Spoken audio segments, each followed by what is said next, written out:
My daughter declared, "Mother, you'll simply hold us back."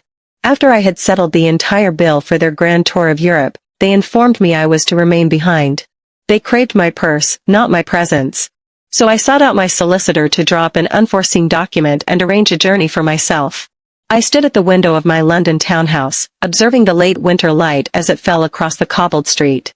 My husband, Elias, had been gone for 5 years now, yet some mornings I still reached out across the bed, expecting to feel the warmth of his hand. I tried not to brood, but memory is a cunning companion. I recalled the years when Beatrice, Arthur, and Eleanor would burst into this drawing room, bringing in snow on their boots, demanding cocoa and my undivided attention. Their voices had filled the house like a symphony. Today, that symphony was out of tune, replaced by curt calls, unanswered missives, and hollow visits. The phone rang, its shrill tone piercing the silence. It was Beatrice, my eldest, always efficient, always in a hurry. "Mother, I can only spare a moment," she stated, her voice asclipped as if she were dictating terms in one of her court cases. I attempted to inquire about her work, her health, even if she was eating properly, but she brushed my questions aside. Yes, I am perfectly well. I am entering court. We shall speak later." The line went dead before I could remind her that I had prepared her favorite beef consommé during her last visit, and she had barely touched it. I sat there with the phone still in my hand, staring at it as if the silence might break. Later that afternoon, I sent a small note to Arthur, asking if he might fly in for a weekend. It had been over a year since I had last seen him, and even then, his gaze had been fixed on his device, his fingers tapping some urgent email about his latest venture. By evening, the screen still showed nothing but that small word, "delivered." A mother's words, cast into the void. Eleanor, my youngest, did come, but only for an hour and not for me. She arrived with her camera equipment and ring light, her smile reserved for her followers. She flitted about the parlor, praising the antique elegance of my furnishings, arranging my roses just so for her photos. "Mother, this house is perfect for my brand," she said, as if I had maintained it for her social media. She kissed my cheek lightly when she departed, a kiss that left no warmth behind. I sat at the mahogany dining table where 100 family suppers had unfolded, and I allowed myself to imagine one more gathering. One that I would plan, one that might heal what had broken. A trip, not just any trip, but something grand and unforgettable. Elias had always said that travel brought a family closer, away from the clamor of the world. Perhaps it was foolish at my age to dream that I could bring them back to me with the promise of sun-drenched beaches and shared dinners. But I was not prepared to surrender. So that night, as the city lights flickered outside, I made a firm decision. I would plan a journey that none of them could decline. I would gather my children once more, not in this silent house, but by the ocean, where perhaps the tide might wash away the distance that had grown between us. Once the idea had taken root in my mind, I could not let it go. The Italian Riviera seemed the perfect backdrop for this dream. Sunlight on the water, salt in the air, and nights of conversation over wine and fresh seafood. Elias had always adored it there. I could almost hear his voice telling me it was the right choice. I sat at my desk, laptop open, and planned like a woman possessed. Flights from New York, Chicago, and Los Angeles were secured. Ocean view suites with wide balconies and French windows were reserved. A private yacht for sailing, complete with champagne and oysters, was confirmed. I envisioned Arthur at the helm, Eleanor capturing photos, Beatrice loosening her shoulders just long enough to laugh. Dinners at the finest trattorias where the candles would flicker, and perhaps, for a few hours, they would remember how to be children again and not strangers bound only by blood. When I looked at the total on the screen, the figure was breathtaking, but it did not matter. What use was money if not for this? I had always saved for them, spent for them, sacrificed for them. This was merely another chapter in a lifetime of giving. I called Beatrice first. She answered on the second ring, her voice as brisk as if she were halfway out the door. "Mother, is this urgent? I have a client call in 10 minutes. I tried to make my tone bright. I want us to spend a week together. The Italian Riviera. Next month. I'd booked everything already." There was a pause, followed by a sigh. "Next month? Honestly, the timing is dreadful. We're closing a merger." But she hesitated, calculating in that solicitor's way. "I shall endeavor." No promises. Endeavor. Such a small word, offered to a mother who had built her life on sacrifice. I forced myself to thank her. Arthur was worse. When I reached him, his voice was distracted, the background filled with the din of an office. A week away, Mother? Impossible. We're launching the new platform. Investors are flying in. I cannot simply vanish. Perhaps a few days at most. We shall see. He always said, we shall see, as if decisions about family were footnotes to his business. I recalled wiring him money after his first company collapsed, quietly selling stocks so he would not drown in debt. Yet even then, family had been an afterthought for him. Eleanor at least sounded enthusiastic. She squealed when I described the oceanfront suites. Oh, my God, Mother, the Riviera. The photos will be stunning. The light, the sea, the whole European vibe, perfect for my feed. Her delight, however, was not for me or for us. It was for her followers. Still, I clung to it like a drowning woman clutches driftwood. When I hung up, I told myself that once they were together, once they smelled the sea and tasted the food, they would soften. They would see me not as a burden, not as an old woman out of step with their busy lives, but as their mother. To seal this fragile hope, I invited them to supper at my townhouse. I yearned for the old rituals, the dining table set with Elias's crystal glasses, the china polished until it gleamed. I cooked his favorite dishes, roasted chicken with lemon and thyme, buttery mashed potatoes, and apple pie with cinnamon, just as he liked it. As the scent filled the house, I felt almost young again, as if the clock had turned back to those noisy family evenings. When everyone talked over one another, and I would scold them for squabbling over the last piece of pie, I imagined that same warmth would return, that food might accomplish what words had failed to. The table was set as if for a celebration. The silver gleamed, the crystal glasses caught the soft glow of candlelight, and the aroma of roast chicken and cinnamon drifted through the rooms. I had dressed carefully, too, in a silk blouse that Elias had once said brought out the color in my eyes. I wanted to look my best, not for vanity, but as if somehow presentation could hold together what was slipping through my fingers. But the children arrived late, one by one, like guests to a meeting they were obligated to attend. Beatrice walked in first, phone pressed to her ear, murmuring sharp instructions to some junior associate. She gave me a distracted kiss on the cheek without breaking her stride, still negotiating even as she set down her handbag. Arthur followed, eyes fixed on his screen, thumbs flying, muttering something about a critical bug. Eleanor was last, breezing in with her camera slung over her shoulder, pausing only to adjust the lighting for a quick photo of the dining table. I smiled, forcing cheer. Come sit, eat while it's hot. They sat, but their minds were elsewhere. Even as they picked at their plates, they scrolled. The conversation did not flow. It faltered, stumbled, and finally collapsed under the weight of their indifference. Beatrice looked up, her expression cool. The Riviera, Mother, really? It feels so commonplace. Everyone I know is flying to the Maldives this summer. Arthur chuckled without looking up. Yes, Mother, no offense, but Italy is rather tedious. And honestly, a whole week? I cannot vanish for that long. Investors will not wait while I sit on a beach. Eleanor stabbed at her salad, her voice half apologetic, half dismissive. It's charming, Mother, for sure. The aesthetic will be great. But 7 days? You know how I am with slow places. I need content, energy, movement. Their words stung more than they realized. I tried to hold on, to defend my choice. It's not about the destination. It's about us being together. We haven't had time like that in years. Beatrice's fork clinked sharply against her plate. She leaned forward, her eyes narrow with impatience. Mother, let us be frank. You will hold us back. We will be planning activities around you. What you can manage, what you cannot.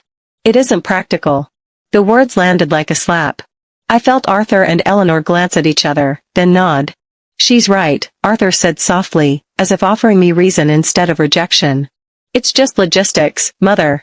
Do not take it personally, Eleanor added. You know we love you. But perhaps it is better if we go and you rest. You would detest feeling out of place. For a moment, the room spun. The candles flickered, shadows stretched across their faces, and all I could hear was the thundering of my own heart. My children, my own flesh and blood, were cutting me out with the calm precision of surgeons. I forced myself to smile, though it felt as if my face might crack. I shall consider it, I whispered, folding my napkin carefully as if neatness could disguise the tearing inside me. They nodded, relieved, and soon after excused themselves. Their chairs scraped back. The front door opened and closed, and the townhouse fell silent once more. I sat alone at the table, the roast cooling, the apple pie untouched, the crystal glasses still half full of wine. The empty chairs mocked me, lined up in perfect order, yet void of life. I stared at them until my eyes blurred, until I felt more ghost than woman. And yet, somewhere beneath the grief, a different current stirred. It was quiet at first, no louder than the clink of glass against china, but it grew.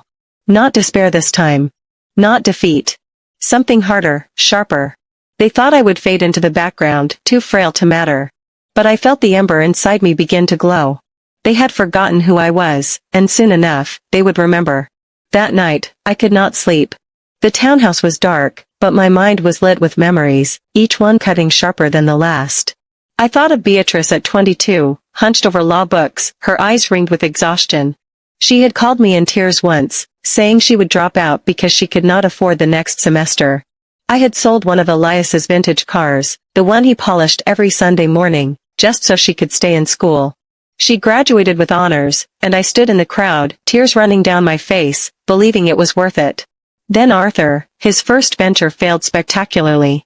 He had stood in my kitchen, shoulders bent, confessing that he had signed loans he could not repay. Without hesitation, I wired him the funds. "Do not tell your sisters," he had whispered, ashamed. I never did.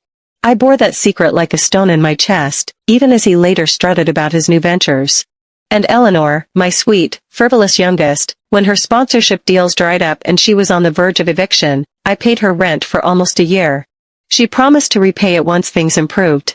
They never did. Instead, she came and went, camera in hand, treating my home like a film set. One by one, I saw the scale of my giving and the depth of their forgetting. By dawn, my decision was clear. The next afternoon, I walked into Harold Grayson's office. He had been Elias's solicitor for decades, and the sight of his lined face and kind eyes steadied me. "Marilyn," he greeted, rising to shake my hand. "To what do I owe the pleasure?" I sat across from him, folding my gloved hands in my lap. My voice did not tremble. "Harold, I wish to revise my will." He blinked. "Already?" It was updated after Elias's passing. "Yes. This time, I wish to remove Beatrice, Arthur, and Eleanor entirely." His eyebrows rose. "Remove them? All three?" "All three," I said, each word like a gavel strike. "The estate shall go to charities and a scholarship fund in Elias's name. Not a farthing to the children. Make it ironclad, Harold. They must not be able to undo it." He studied me for a long moment, searching my face for weakness. Perhaps he expected tears, regret, hesitation, but I had none left to give. Finally, he nodded. "Very well. I shall draft it myself. No loopholes." A fierce relief surged through me. Not joyous, but fierce, like unclenching a fist that had been tight for years. I signed the papers with a steady hand, feeling the weight shift from me to them, from a lifetime of sacrifice to a final act of justice. When I returned home, I dialed each of my children. My tone was measured, almost casual. "I've reconsidered the Riviera trip," I told them. "It is not the right time. Let us postpone." Beatrice exhaled in relief. "Honestly, Mother, that is sensible." Arthur muttered something about his launch schedule. Eleanor chirped, "No worries, Mother, I shall plan something else." Not one of them protested. Not one of them asked if I was disappointed. Their relief stung worse than their rejection at supper. That evening, while their indifference still rang in my ears, I opened my laptop. Not the Riviera this time. I searched for something farther, grander, unapologetically mine. The Galapagos Islands. The luxury cruise, a grand suite, first-class passage, a private balcony with sea lion views. When the confirmation email arrived, I leaned back in my chair. For once, I had not planned for them. I had planned for me. And for the first time in years, I felt something close to freedom. The letters went out on a Monday morning, sealed in thick envelopes with Harold Grayson's elegant stationery. I did not write them myself. No, I would not allow my hand to tremble across the page, betraying the firmness of my decision. Harold crafted the words with precision, each sentence clipped, unemotional, legal, and yet my voice was in every line. "You have been removed from my will. My estate will go to charity and to a scholarship fund in your father's name. This choice was not sudden. It is the consequence of neglect, of rejection, of love repaid with dismissal." I could almost see their faces when they opened them. Beatrice's reaction came first. She called Harold's office directly, her voice sharp enough to cut glass. "This is outrageous. My mother is being manipulated. She is spiteful, vindictive. This is not a rational act. She left message after message, layering accusations one over another until even Harold's secretary grew weary. She never called me. Not once. Perhaps she knew that if she heard my voice, she would hear the calm beneath it, the conviction that no argument could break. Arthur was quieter, at least in public. He brushed it off with his usual arrogance, telling colleagues it was just a tantrum, a fit of pique from an old woman. But I knew him. I knew the way his eyelids fluttered when he worried, the way his foot tapped when he calculated risks. He had built his empire on borrowed confidence, and without the promise of my safety net, cracks would show. Panic was his private shadow, though he would never admit it aloud. And Eleanor. Ah, Eleanor. She turned my decision into theater. A crying selfie appeared on. He went our Instagram story within hours, mascara streaking down her cheeks, captioned with a single word, betrayed. Her followers flooded the comments with sympathy, little hearts, and words like stay strong, queen. She never told them that her betrayal was not by a lover or a friend, but by her mother, who had paid her rent in silence. She preferred to play the victim. Even now. Soon, the three of them turned on each other. Beatrice blamed Arthur, saying his endless failures had drained me of patience. Arthur accused Eleanor, mocking her trivial career and endless indulgence. Eleanor snapped back at both, posting vague quotes about siblings who use their mother until she is empty. What had once been a brittle unity dissolved entirely, their bond nothing more than thin glass, shattering under the slightest pressure. And I? Where was I in all this? Not in London anymore. As their fury boiled, I was at Heathrow Airport, my passport in hand, boarding pass glowing on my phone.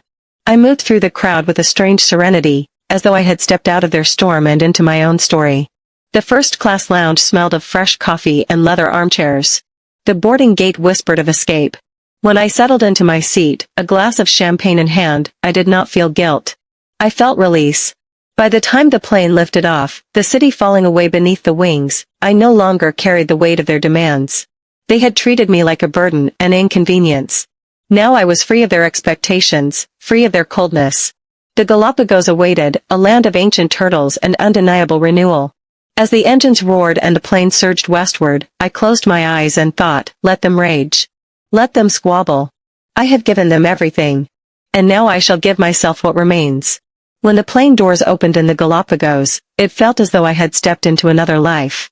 The air was warm and heavy with the scent of wild jasmine, so different from the stiff, cold air of London that clung to me like a second skin.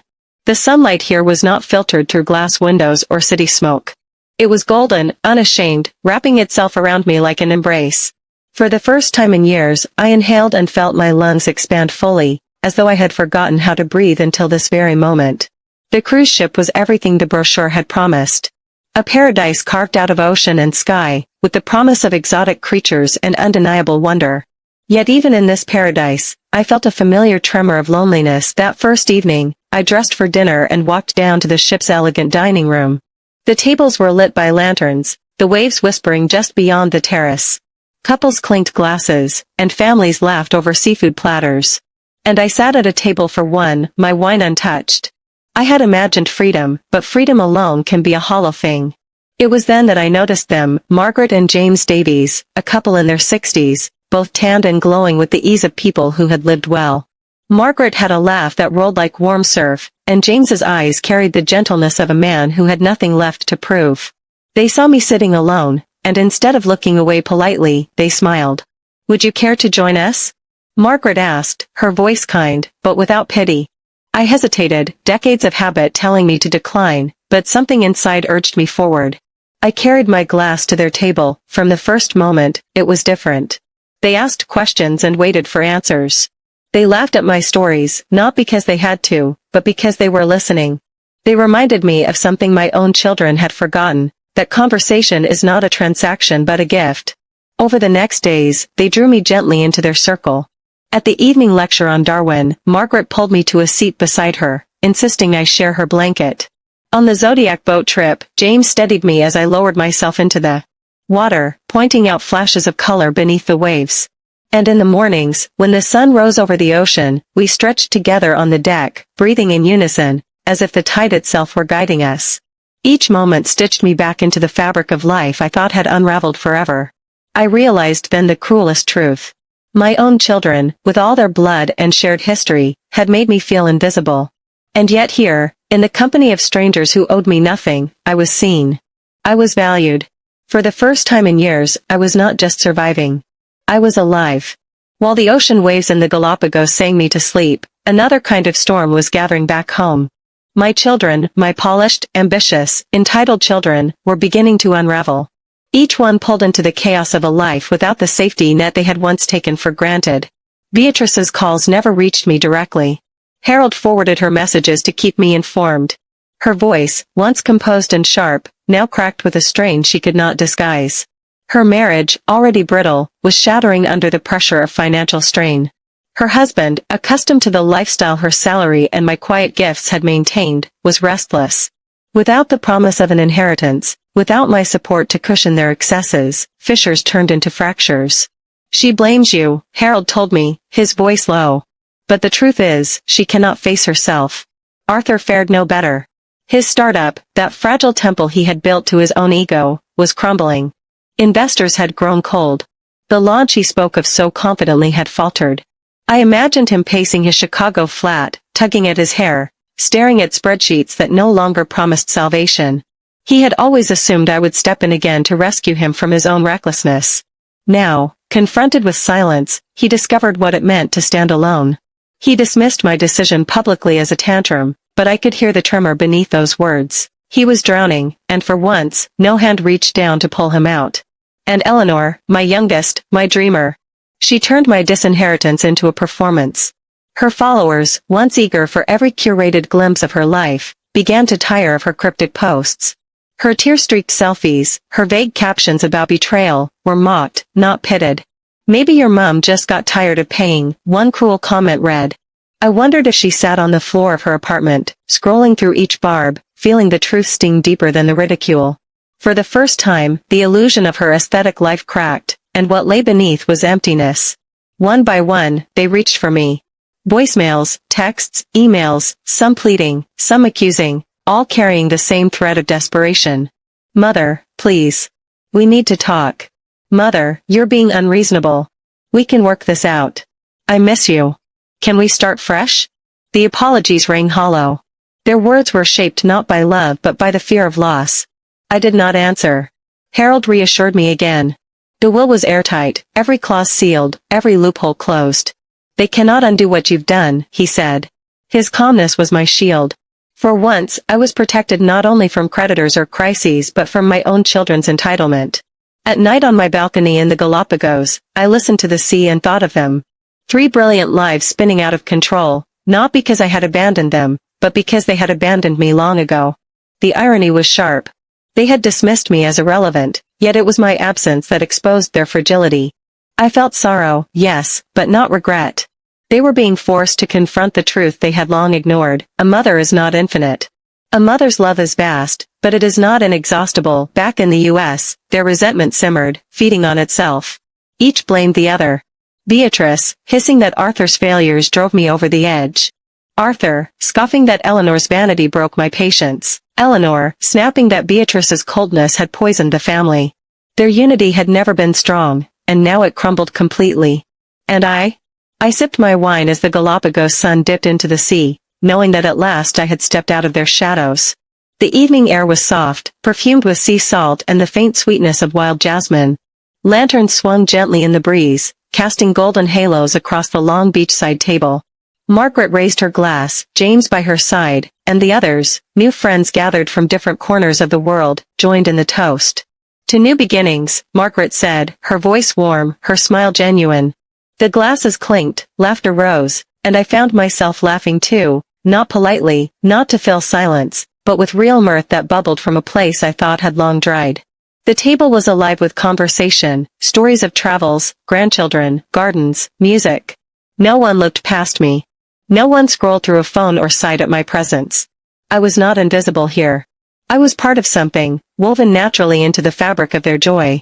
And then, without warning, my mind carried me back to London. The dining room there was dim, though the candles had burned bright. The roast had cooled, untouched. The pie had remained whole. And 3 grown children had sat around me with their faces lit not by love, but by the cold glow of their devices. I could still hear Beatrice's clipped tone, "Mother, you'll simply hold us back." I could still see Arthur's dismissive shrug, Eleanor's distracted smile. That table had been a battlefield disguised as supper, and I had left it bleeding, though they never saw. Now the contrast was so sharp it made my eyes sting. I looked around at this Galapagos table, at Margaret's twinkling eyes, James's steady kindness, the chorus of voices rising like music, and I realized something simple, something I should have known long ago. Family is not bound by blood alone. Family is who chooses to see you, who chooses to stay, who welcomes you not as a duty but as a joy. I lifted my glass and whispered, "To family." The word no longer carried the weight of betrayal. It was lighter now, full of possibility. Later, when the dinner wound down and the lanterns burned low, I slipped off my sandals and walked down to the shoreline. The waves lapped at my feet, cool and insistent. As the sun melted into the horizon in strokes of crimson and gold, I tucked a fresh plumeria flower into my hair, a gift from Margaret. And for the first time in years, I felt not diminished by age but alive with it. Every wrinkle, every scar, every choice had led me here, to this beach, to this freedom. I smiled. Not the polite smile of a hostess or the strained smile of a mother swallowing disappointment, but a smile born of release. The tide curled in, the sand yielded beneath my steps, and I let the ocean carry away what remained of sorrow. I was no longer waiting for my children to claim me. I had claimed myself.